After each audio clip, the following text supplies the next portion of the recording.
far. I'm from the Hackery in Philadelphia. Hackery is a hackerspace just started up there about 6 months ago. It seems like there's like 9 or 10 spaces just starting up now. So we're just one of the many, younger guys who are pulling stuff together and trying to do the community stuff. Before I get started, they have these really cool random announcement cards. You just like sort of pick one and yell one off. I kind of like it. So anyway, yeah, cell phones, you can turn them off. I turn mine off. That'd be cool. DVD sales of all the talks are also available from previous years, and then this year's are going to be online and things like that. So if you weren't bored enough here, you can watch it again and, I don't know, help you go to sleep at night or something, whatever works. So I'm going to talk about community fabrication.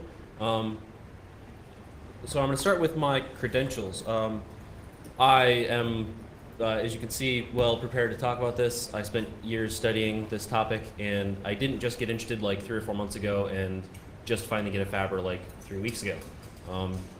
So, it's an early morning talk. If you guys fall asleep, don't worry about it. I won't tell anybody. So I'm pretty gung-ho about this stuff, although I haven't had a lot of experience, and frankly, they couldn't find somebody with a lot more experience to talk. So I think probably in the audience in the building somewhere, there's someone more qualified than I to speak. If, catch up with me afterward, correct me on what I've done wrong, yell out during the talk, whatever. Oh,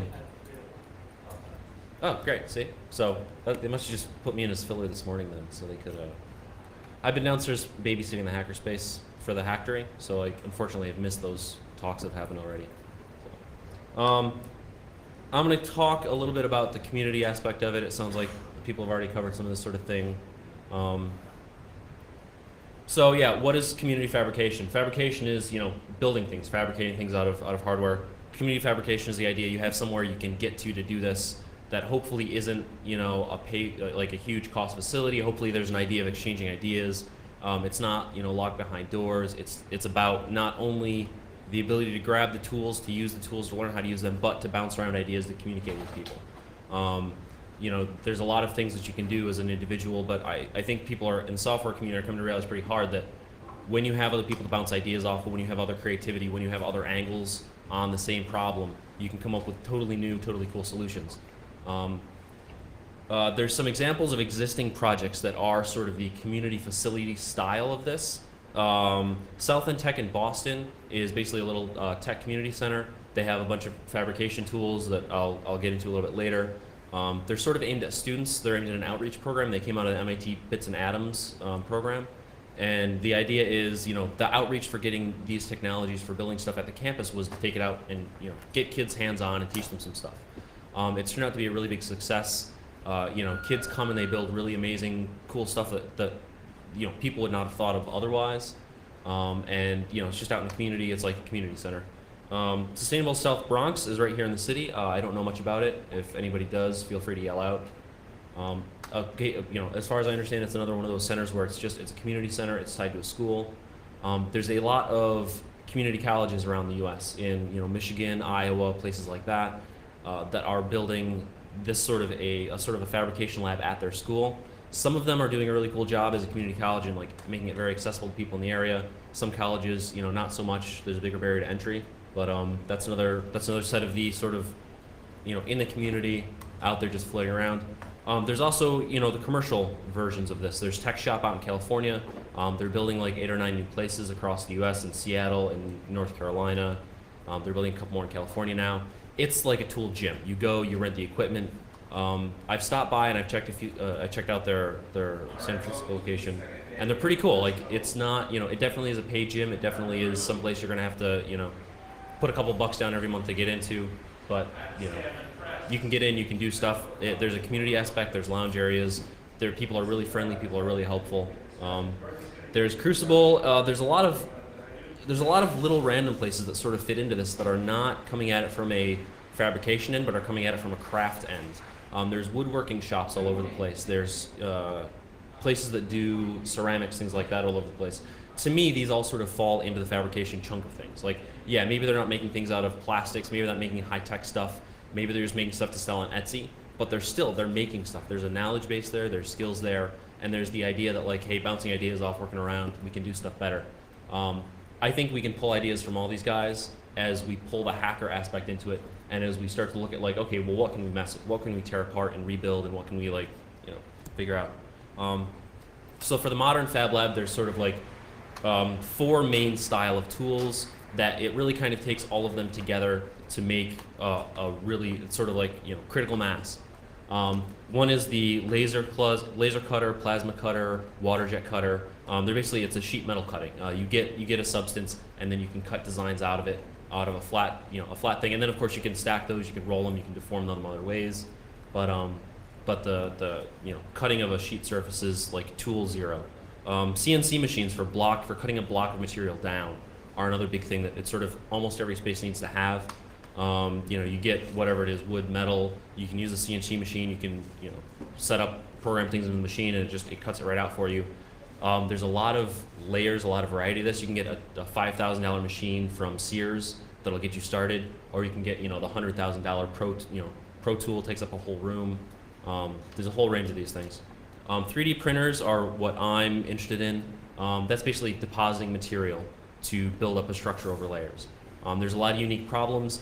It's kind of cool. The other tools like you know, laser cutting CNC machine, like there's sort of, people have been doing that for a long time. There's been a lot of tools like that around. The 3D printers are a new tool that's coming out and just getting accessible. For, you know, since the 60s, you could go to Bridgeport and you could buy a mill, or, you know, for the last maybe 10 or 15 years, you can go out and get a water jet cutter, and, you know, they're out there, they're available. The 3D printers, you know, they're finally getting to the price range where guys can get them and just have one in their basement, or a couple guys can chip in to have one, you know, somewhere where everybody can get access to it. And the last is the electronics end of things, like PCB making, rapid prototyping, having the electronics expert to run the motors, run the electronics. You know, you can build a lot of cool devices with just hardware, but it's the hardware-software combination that really pulls it all together. So it's turned out that the expertise in software, the expertise in microcontrollers, soldering, all that stuff, laying traces, electrical engineering, that's become a big part of fabrication. And in Philly, we see a lot of artists who are doing installations coming to take our classes in software, coming to take our classes in, you know, programming, because they have this really cool concept. They've actually built most of the rig, and then they're like, oh, like, I don't know how to run the motors, or like, oh, do I get, you know, an 18 volt or a 16 volt or a 14, like, they're coming to us to ask those questions, and it's sort of weird that there aren't better resources out there. And of course, you know, we're going to them and we're being like, oh, dude, we're building this really cool thing, but we don't know how to physically make things. So there's a weird cross convergence, at least happening in Philly. And I think that from what I'm hearing from other people, it's happening all over the place. But these are the main tools that, that really make a modern style Fab Lab. And this is like the main list here. So the functionality floor, there's a lot of places this can go. Things have been sort of like rolling around. These places are building up, and I think it's finally getting to a critical mass where it's going to sort of shift in one direction or the other. The bare minimum that this technology, mainly the last four tools, are going to cover is going to be basically what we have today. I don't think it's going to fall any lower than this. I think this level of stuff is going to be around, which is, you got little groups of guys who chip in to buy a tool. They're specialized. They do just like, oh, this is just woodworking, or oh, we're just metalworking, or we're just welding. There's company, you know, there's company fabrications or university fabrications where it's only the company, it's only the university. You have to be a member to get at it, which there's several in Philly, which drives me a little crazy. You know, it's for design studios, it's expensive, it's exclusive. This is what we have now in a lot of places. There's very few places where you have the open shop style. Then there's the ceiling, like how high could this go? If this like shoots off and goes crazy, what would happen? One is like fabrication everywhere. It's like, you know, Kinko's. You know, you walk in and you want a part for your blender, you're just like, hey, give me a part for my blender. They have a file somewhere, you pull it up. Custom made stuff is really easy. You know, you can just go in and you can just, you know, pull what you want. You get your name engraved in everything. You can have your name cut into anything, pulled out of anything. You can make a sculpture of your mom's face for a mug if you want your mom's face on a mug. Like, you know, recycled reusable materials. There's a lot of people talking about the potential for the polymers, that a lot of the plastic extrusion and 3D printing, or the materials you're doing your cutting or your CNCing out of, to be totally recyclable. Like, you go and you build something and it breaks, you walk back and you just like drop it in a bin. It, behind the scenes, the machine chunks it up into little parts and, you know, combines it with an epoxy and pulls it back out. Like what they do with the roads, macadam, you know, they'll tear up a street, they'll reprocess it, and they'll lay that same material right back down, sort of refreshed for more use. A lot of people see that like the local fabrication shops make this a possibility, because you're not shipping things way far away and way back. Like, right there, you can drop it off, wait an hour, and you can just, you know, chop up your coffee mug and then have a better coffee mug with a nicer design, you know, in a little bit. cheap customization, cheap repair. I think that's covered pretty well. The idea that building hardware will be as easy as building software. That you can go in and you can like build something. If it's wrong, you're like, oh well, who cares? And just make another one. And that's to me, that's a really powerful idea. I've built, I'm kind of a hand tools type guy. I like to build things. I've built a lot of my Christmas gifts. I build a lot of stuff for my apartment. And there's a lot of times where I mess things up and I have stuff that's at a weird angle, things like that. And being a software guy, I'm like, oh man, I should have measured 3 times instead of just building it, because as a software guy, I can just build it, and if it doesn't work, well, who cares? It'll take 3 seconds to change it. When you start to get into physical stuff, those rules change. And to shift it more in the direction of you can prototype fast, you can just throw stuff out and pull it back together. I think that'd be an awesome thing to have. Fab in space. This is one of the things that I don't hear people talking about that I think is just damn sweet. Is like, we're going to get into space. We're going to need to build things. It's pretty obvious that fabrication technology is going to be a big part. You can't ship every single possible part up to Mars. You're going to need to ship up a box that can make those parts. I really think that we need a backup system that is not on the big blue marble. And I'm really think that, some of this technology, I have hopes that, one day I'll tell my great game kids, I worked on that one with a bunch of crazy guys, and now, it's in space, and, when the planet goes out of orbit and gets eaten by the sun, or space monsters come, somebody will live on. So my big question with the functionality ceiling is like, does this come like a Linux users group style, like guys pull together, girls pull together, people pull together, they just make a space? Or is it going to be like Kinko's? Is some big company going to go out and say like, oh, I realize there's a market need for this, and fill it? Right now we're in the space where it could go either way. There's community groups, there's people just buying the thing and calling their friends over. There's places like the Hacktory, there's places like New York City Resistor that are buying rep wraps, that are buying Fab at Homes, that are just making the tools available. There's also places like Tech Shop, and there's nothing wrong with it. They're just, their style is they're going to do a company, they're going to make money.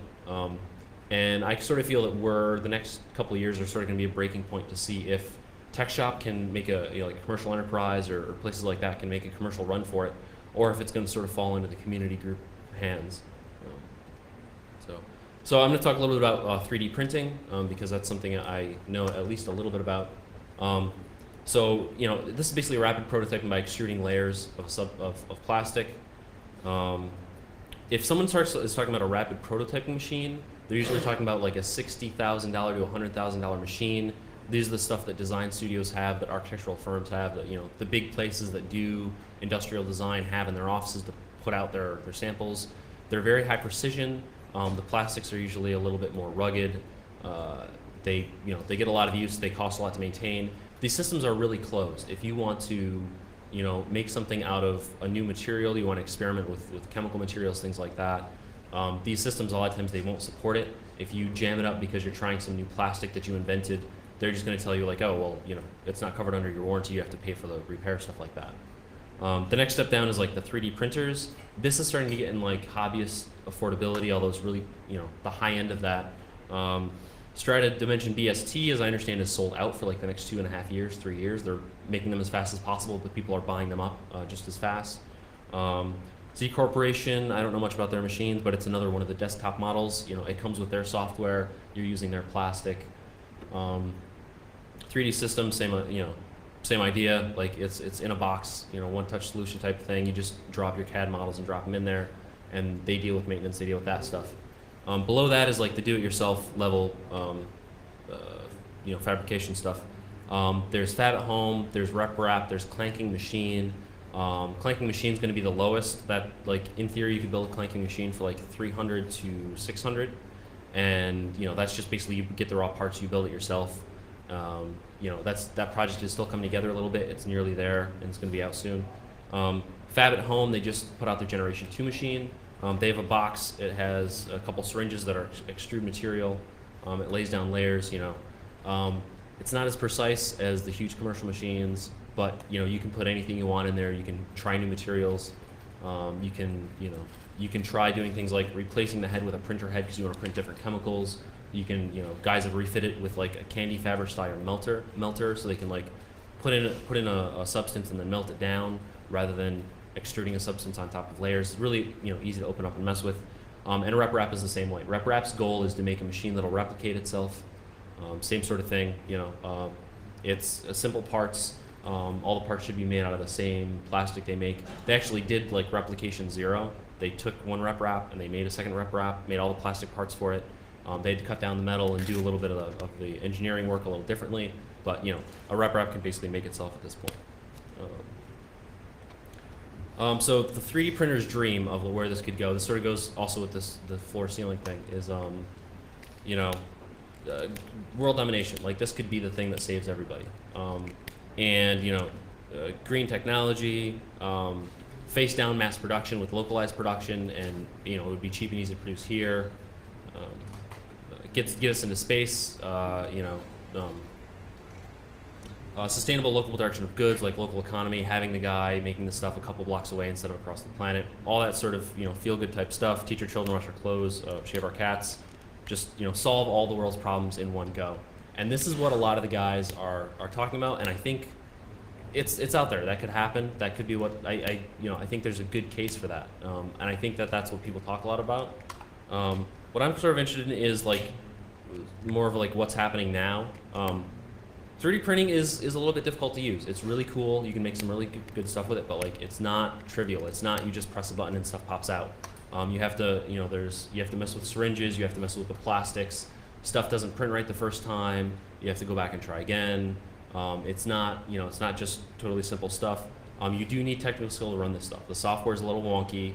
Sometimes you have to go in and look at the math and figure out like, okay, what's going on with the paths? Why isn't it connecting? You know, like you can press the connect button, it doesn't work. Okay, well, fire up the debugger, hit a couple breakpoints. Okay, well, this is what's wrong. You know, like it's not there yet. There's a lot of work that's going into it still. It's not really something everybody needs. This isn't really a blender that people are going to use every day. Like, you know, a lot of people have talked about like fabricators in every home, and you know, yeah, there's a chance that could work out. Like, I'm not foresighted enough to see that, but it seems like this is more of a technology you're going to use once in a while and random, you know, one-off type stuff that isn't going to be for everybody. You know, not everybody has a milling machine in their house. Not everybody has a lathe in their house. Not everybody has wood cutting materials, but they're really great to have. You can do awesome stuff with them. They're fantastic technologies, but you know, they're not, you know, turning the world around. It is just getting traction. Like I said, the fabrication stuff, they're building software now. On the mailing list, you know, for Fab at Home, they were just like, hey guys, let's make this cross-platform. And I'm like, yeah, it's probably a good idea. Not Windows only, please. So like, it's still at a stage where you can get in and you can steer the technology. And that's part of the reason why I'm interested myself, is that I'd like to get in and I'd like to push this towards being open. I'd like to push this towards accessibility. You know, I'd like to make this stuff available, or help make this stuff available. You know, either way the technology goes, at least, you know, I'm sort of pushing in one direction, I guess. Yeah, this might go big, it might go home. You know, people compare it to, let me go back one. People like to make comparison to like computer technology in the 60s, like, oh, it's gonna, you know, we're looking at it right now, it's the geeky guys with their little clubs. There's gonna be one in every home. People underestimate the power of it, people underestimate the ubiquity. You know, that's the model that a lot of people like to talk about, is like, oh, it's like, you know, the Homebrew Computer Club in 1960. And, you know, when I actually signed up for this talk, that's what I thought too. In the last month and a half or so of messing with things, I'm thinking it's more like Linux in the mid-90s. Like, yeah, you know, it could really be something, but it's not there. There's a lot of talk, there's a lot of hype. But frankly, you're not seeing Linux desktops on everybody's machine these days. You know, it runs the backbone of the internet. There's a lot of small devices coming out with it, but it's not, you know, it's a little different. It's a little more technical. It's a little harder to deal with. It's a little, you know, takes a little bit more to dig into. Takes a little more skill to make it happen. That's sort of the overview of like 3D systems. I'm realizing now I'm burning through this really fast, so this may be a really short talk. So I've been using Fab at Home. That's the system that the Hacktory decided upon. We looked at RepRap, we really liked it. Evan Malone actually came and spoke at one of the events in Philly, and we talked to him, and he was pretty gung-ho, and you know, we made the hard decision and decided to go with Fab at Home. Fab at Home only officially has a Windows framework. Yeah, I was actually on the bus coming down here, exchanging emails with people about like, hey, let's make the open source version of the framework the official framework. Let's move everything into Boost. Let's move everything so it's cross-platform. You know, it's really weird to see this technology that's like cutting edge next generation technology, talking a lot about openness, making source code available, and then it only runs on one platform. So Software and hardware are a bit obstinate. It is a little bit hard to get it to do what you want it to do. It's not, it's not just print this device. You have to home the machine. You have to set up your coordinates. You have to make sure that your models are right. There are times where you load a model, you set it up, and it won't go. So you have to go in and you have to figure things out. Like it's not trivial. But to make up for that is there's an awesome community behind it. The guys that are doing these projects, the guys on these mailing lists, the guys in the fabrication forums on the 15 fab sites out there are absolutely awesome. It's a lot like I said, I think it's a lot like the Linux community. Like they're rabid lovers of the technology, and you ask any question, and somebody will get back to you with an answer. Somebody will figure something out. You have obscure, weird stuff, and everybody's right there chipping in, giving you a hand, like trying to help you figure stuff out. It is a little expensive to get rolling. Fab at Home, I think a little more so than the RepRap, and both of those more than the clanking machine. You have to put down some money to get one of these and to get it going, or you have to put in quite a bit of time building things. And there is definitely a barrier to that I would like to see lowered. I don't think it's going to fall overnight, but I do think, every revision they do of a machine, they cut a few things down, they simplify it, they figure a few things out. And frankly, these things are sweet. Like I'm complaining about them a little bit, but it's really awesome. You go in and you set up a 3D file, and the thing comes out. We're talking with a couple people about what uses we can put this to in our last video. And like frankly, I don't have anything useful to do with this. I just like making stuff. So I'm like making just random things for the hell of it because that's what I enjoy. We lost video, I guess. So since I don't know about RepRap, I want to open it up. Does anybody here use RepRap? Is anybody familiar with the RepRap systems? Okay, cool. Say again?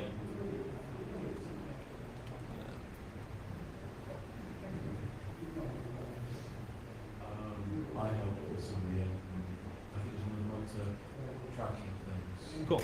So, but it does seem quite good because the one that's on Arduino, which seems the fact they stand most things. cool. And is it working up to expectations? What do you see it doing in the next year or two? How are things going? It's a bit of time since I followed it. Cool. Properly, but Cool. when I glanced at it seems to make quite a progress. And you mentioned how it built itself. Yeah. I think it's probably a little bit more. Sweet. Because that's a months back now. So, yeah. Awesome. You guys know if they get the standard output files from one of these Pro-E or standard CAD? Yeah. All of these accept standard STL output files. There's an open source program called Art of Illusion, which is Java based. It runs pretty well on several different platforms. That really, it's pretty easy to operate. You can actually do Blender 3D too if anybody has Blender experience. You can tweak some parameters in Blender to make it a little easier to use, and you can build the models in Blender. Art of Illusion, both of those are free. 3D Studio Max, things like that will all output STL files that are read in. Some of these things, it won't warn you if your design is too complex or things like that. It will just generally try to make it. But you do need to have sort of like blocky, simplified designs. You can't do anything too fine-grained with these machines because their precision isn't there yet. They're still, it's still being worked on. How do they measure the precision and granularity? Usually millimeters, plus or minus half millimeter, things like that. So, I think the fab at home, the best I've gotten is like plus or minus half millimeter. I think people have gotten it more accurate, but people have more experience than I. So.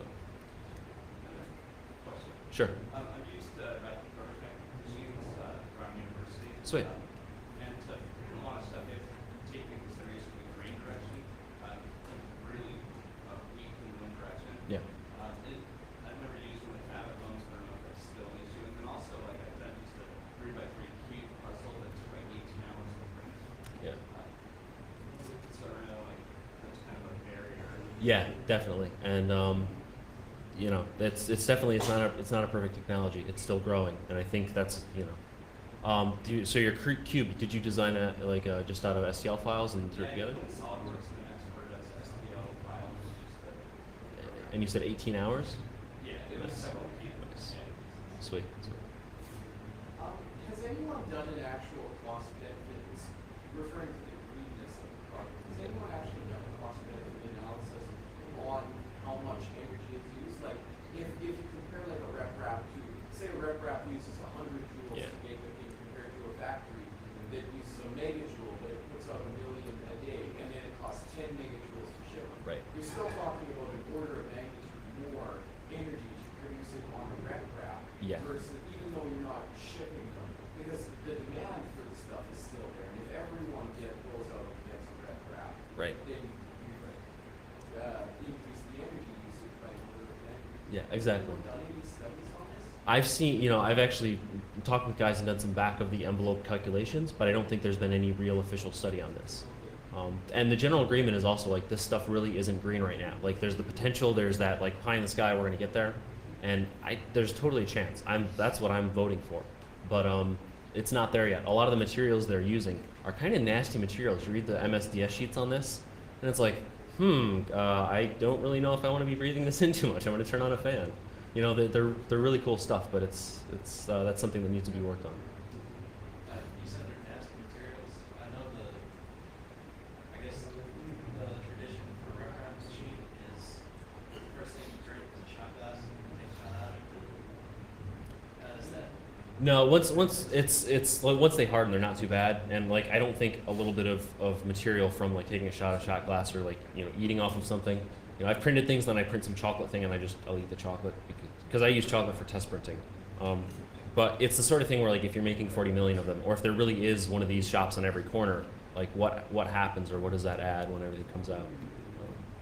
Just talking about the green benefit, like I've visited a lot of factories and seen a lot of injection molding stuff for a lot of medical equipment, things that are just like screw size, half the size of the screw just to do that.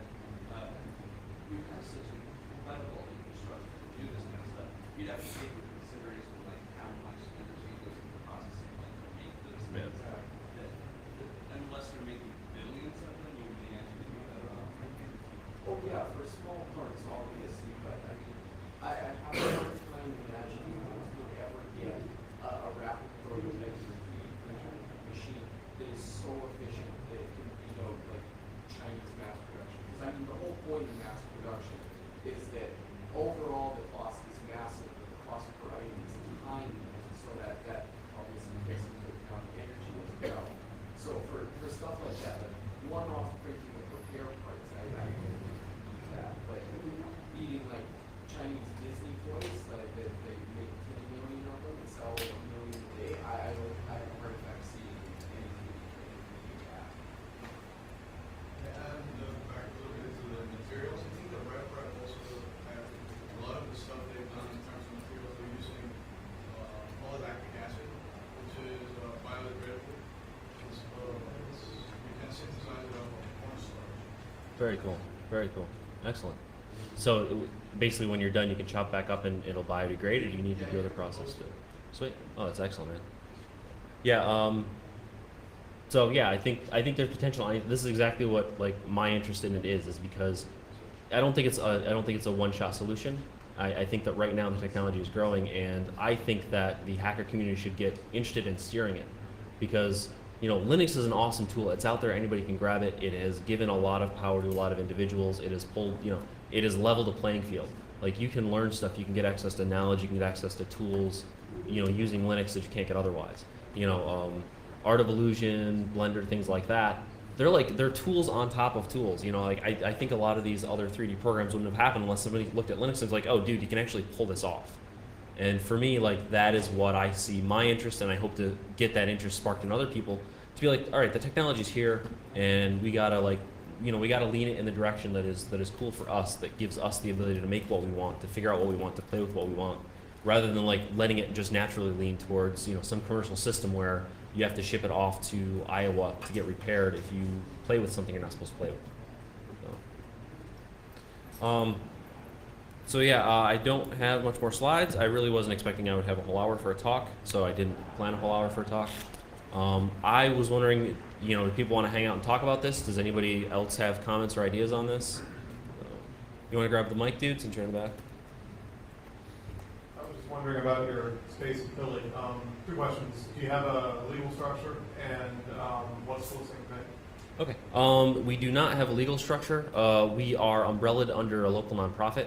We're trying to figure out, frankly, if we want to do an LLC, or if we want to go for the nonprofit status and do like a 501c3.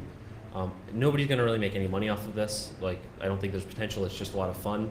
but there is, you know, even internally an argument whether we want to officially do that and say like, okay, officially in the rules of how we operate, it's nonprofit, or just do an LLC and expect to never make any. The coolest thing we've made, we haven't made very many cool things, to tell you the truth. We've only had a 3D printer about 2 weeks now, so we've been doing a lot of test prints. You know, we've made, you know, blocks of letters. Craftmark is actually really cool. It's in King of Prussia, like a half an hour away. So I have a box of Craftmark demo materials on my desk at home that I can't play with because I'm here this weekend. But it's really nice that it's small enough that, like, I emailed the manufacturer. I'm like, hey dudes, you're right nearby. They're like, oh yeah, you want to play with stuff? Here's a bunch of stuff. Like, next year I will have a much better answer for that question though. There's another guy back there that You sort of hinted that you feel that the technology might not be that useful yet. I mean, you talked about making it more accessible. Yeah. I was wondering if you have some thoughts about sort of what it would take to make the technology more useful, and are there efforts being made towards that? Yeah, right now there's sort of two things, and one is the software and how sophisticated it takes to use it. I think is barrier, you know, is the most obvious barrier, and the other is a material science question. There are a bunch of materials people are using, and there's a lot of expansion in other materials. You know, the Fab at Home wiki has pages of like, here's an idea of what to make. Here I tried it, it kind of worked. Here's an idea of what to make. Here I tried it, it really worked well. People right now are out there basically like pushing out in all different directions on the materials and trying to get fast, easy to use materials that can break down. But that is one of the barriers. Like loading the machines up, getting the materials set up is a little bit of a frustration right now. And the other actually is something that people in this room could help with a lot, which is software and firmware. A lot of tools for this were existing tools for 3D, you know, for 3D stuff like Blender or Art of Illusion, or their homebrew software that was written within the last year. That is, you know, a lab got some money, they got a grad student or an undergrad student, and they set the software up. So there's, you know, it's all right there. It's all right on the surface. You don't have to dig very far to find interesting things to work on in the fabrication stuff. You know, I'm going to complain a little more about the software because I'm a software guy, but, you know, the user interface for Fab at Home is just, it's really a kind of a pain to use right now. And there's 3 or 4 people working on it trying to clean it up, but, you know, you load a file, then you load another file, and then you're not sure which loads or which menu it was. You know, there's times where I hit print and the print button is grayed out. There's no explanation. There's the status bar at the bottom doesn't say anything. It's just that button just doesn't work anymore. So I close the program down, I start it back up, or I, you know, throw open the debugger and start to step through to see where it's, you know, not working. So there's, you know, if people want to dig in, this is a really cool thing to work on. And like, your result isn't just something that you can throw up on SourceForge or Fresh Meat. Like, your result is a thing you can put on your desk and be like, oh yeah, that's a thing. So. How long do the 3D printers actually last for? Like how many prints can you make with them before they start to break down? And is that like a concern with kind of doing test prints or whatnot? Yeah, it's not really a concern. The concern is usually like your material supply. We have like little 8-10 ounce cans of material that it's probably like, I don't know, $15 a material or something like that. So making, you know, and it takes 8 hours to make a print, or it takes 6 hours to make a print of something that's moderately complex. So like the bigger issue isn't is the machine gonna wear out? The bigger issue is like, how bored am I getting right now? Because, you know, you start a print and I'll go tinker around the hackerspace, clean things up, put things in drawers, make little labels, solder together proto boards. I come back and it's still printing. I'm like, man, I'm not gonna sit here all day. So I go off and I leave and I come back and it froze on an error a half an hour ago, and, you know, I have to restart. So these machines are going to last a long time. They're just built on standard stepper motors, and a lot of them have syringe units that are replaceable. You can pull them out if they get clogged up. You can, you know, clean them. You can throw them out and get a new one because they're just small. And then the chassis around it, you know, those things will last for a long time. But, you know, the bigger thing is like basically the weights and again, dealing with loading, unloading, things like that. You mentioned at the beginning like metal, like sheet metal. Yeah.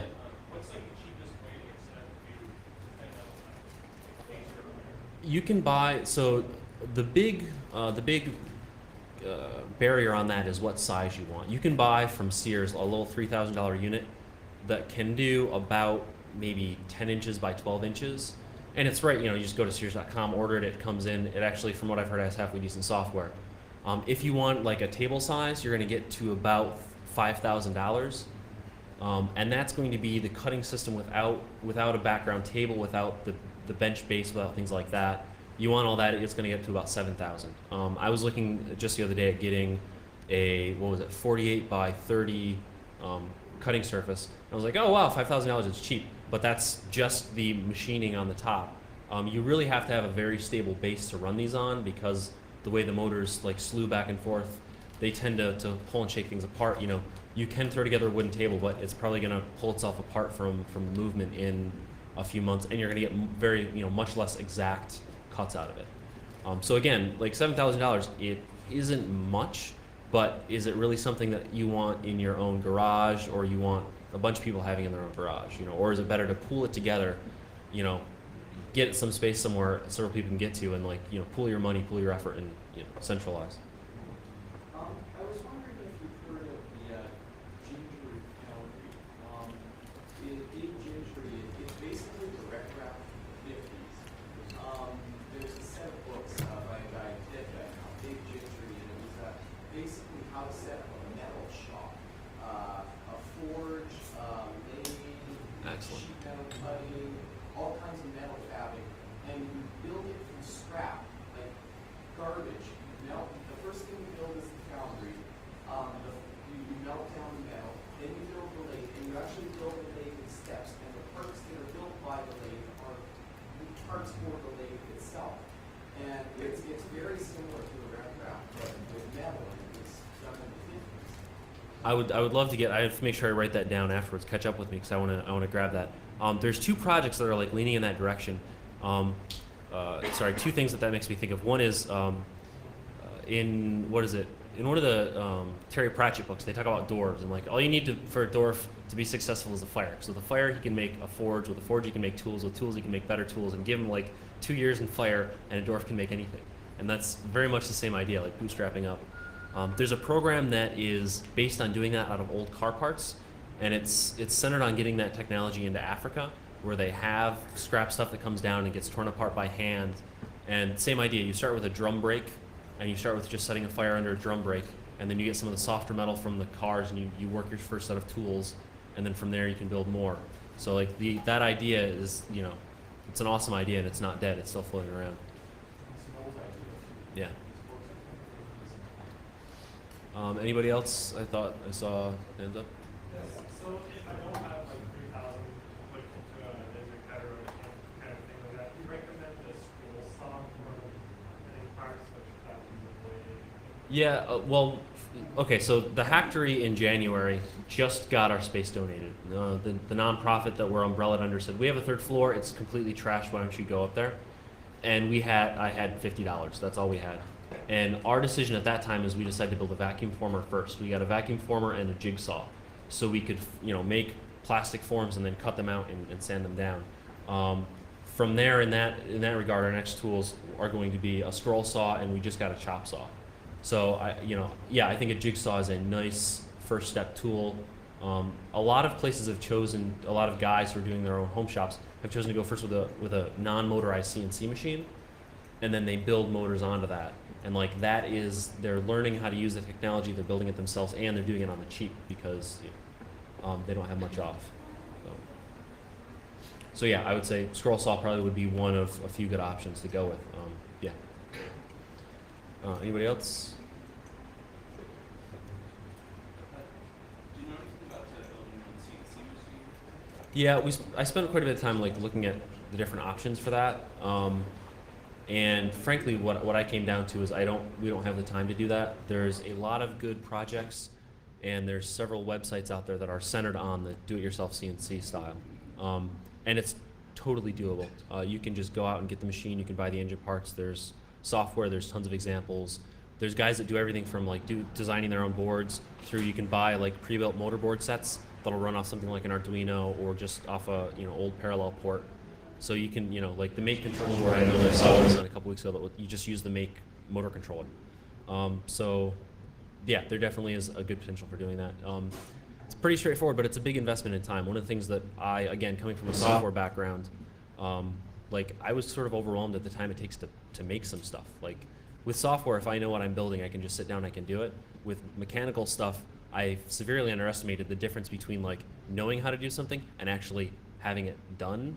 You know, there's a, to me at least, there's a bigger barrier. You know, like if I know software, it comes out. If I know mechanical thing, I do it and it's wrong. I build a second one, I measure 4 times. Like there's a big time commitment getting into building this stuff yourself. Do you see any convergence of like the orthogonal tools, cutter, CNC machine, the 3D printer, and The PCB maker and the I'm wondering because I know that you can make PCBs on a CNC machine, like 1 or 2 layer boards, using copper clad board, or something like that. And Yeah. is there any convergence between like a 3D printer and CNC machine, both kind of similar requirements for the Yeah, I think there's sort of like you were saying, there's like a stepping stone where if you build one, it'll make it easier to build the others. But you know, I don't see them converging like into one machine, and I don't see them totally solving the problem of making the others. That's, you know, one of the things we talked about was when we had a vacuum former, we looked at the fab at home, and there's a plastic shell, and we're like, oh, we could like vacuum form the shell or something like that. Like, what tools can you use to make other tools? They're definitely, you know, you can bootstrap probably. If you did it the right way, you could build one tool and pull all the parts from that to build the other. But I think that would take actually a lot of effort to pull off. So. I was just going to say, another rep wrap has a bootstrap project. Yeah, RepRap is very cool like that. Yeah, it's same lines. I know they're starting as like students to do PCBs. Nice. That is excellent. Fab at Home has done, they haven't done PCBs, but they've done batteries, and they've done mechanical, basically the dielectric metals that will bend when you apply voltage to them. And there's a couple projects where they would lay down a plastic case, then they would lay down their various metal layers, and then case the top in plastic. And then, you know, you apply electricity to it, it'll bend and turn. Doesn't directly apply to the project itself, though. So. One of the things that I've found kind of hard as I'm getting into this, because like I said, I'm not super qualified to be talking or anything. I'm just started playing with stuff myself. Is a lot of stuff is out there and done, but it's not on the internet yet. Again, like I'm just like, oh, if it's out there, it's going to be on a wiki somewhere. There's not. I'll find some guy emailing me. He's like, oh, I did these 7 things. I'm like, why does no one know about this? Because that would be so useful if I had found out. So I've spent a lot of time in correspondence digging out information about, you know, things that are out there but aren't really publicized yet, or aren't just, you know, right at the end of a quick web search. All right. Well, any other questions? Okay. Do you know if the Fab at Home, like, how does it do like the firmware stuff? Is it like equally on it, or is it camera searching? If it has an equal interpreter, you can probably hook it up to any other CAM software manufacturing system. That's one of the things we're talking about. It doesn't. I don't think it has an interpreter. I haven't dug into the firmware much. I've mostly been looking at the PC side software for it. One of the things we have been talking about is doing a central dispatcher. There's RepRap, there's Fab at Home, there's several of these machines, all aimed at the same goal, but they're all writing separate silos of software. It's like, all right, guys, why don't we make it? You know, take a good software design, make a central dispatcher. Your tools, you know, your tools all know how to talk to it. Your interpreters of the STL files into tool paths all know how to send tool paths down. And like that's one of our goals. Again, this stuff is like super fresh. Like I was on the bus again, writing emails to people being like, "Hey guys, why doesn't RepRap and Fab at Home get together to write software?" You know, and that was yesterday. I haven't checked to see if they've replied yet. So this stuff is like it's right at the surface. Like again, all the interesting problems are right there, easy to grab a hold of, and you know, could use some help. So. All right. If there are any more questions, I'm going to call it good. Thanks for coming. I hope it wasn't too uninformed. So.